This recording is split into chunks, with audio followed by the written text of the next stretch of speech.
अस्सलाम वालेकुम नाज़रीन। कौमी असम्बली और पंजाब असम्बली में सियासी हटदर्मी और झगड़ों के बाद अब ताज़ा तरीन वाक़या कुछ इस तरह से है कि कल बलूचिस्तान असम्बली के बाहर अपोजिशन के अरकान असम्बली ने बजट में नज़रअंदाज किए जाने पर ज़बरदस्त हुल्लड़बाजी, हाथापाई, मारकुटाई और एक दूसरे को गालम गलोच का ज़बरदस्त मुजाहरा किया, जिस पर पुलिस की भारी नफरी को तलब कर लिया गया।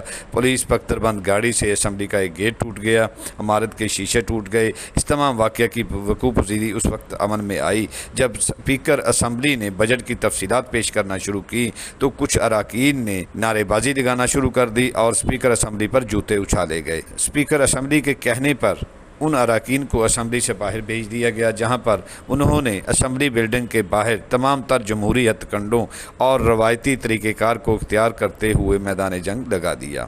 वाक़या के वीडियो आपको दिखाते हैं कि किस तरह हमारे सियासतदान जमहूरियत की आबियारी करते हैं और अपनी जमहूरी अखलाकियात को बरूए कार लाते हुए अवाम को अदम बर्दाश्त का दर्स दे रहे हैं। मुकम्मल वीडियोज़ देखिएगा ताकि आपको बखूबी अंदाज़ा हो सके कि हमारे रहनुमा किस मेयार की सियासत और अवामी खिदमत का जज्बा रखते हैं। ऑर्डर की वीडियोस देखने के लिए हमारे चैनल को सब्सक्राइब कीजिए और बेल आइकॉन को क्लिक कीजिए ताकि आप हमारी नई आने वाली तमाम वीडियोस देख सकें।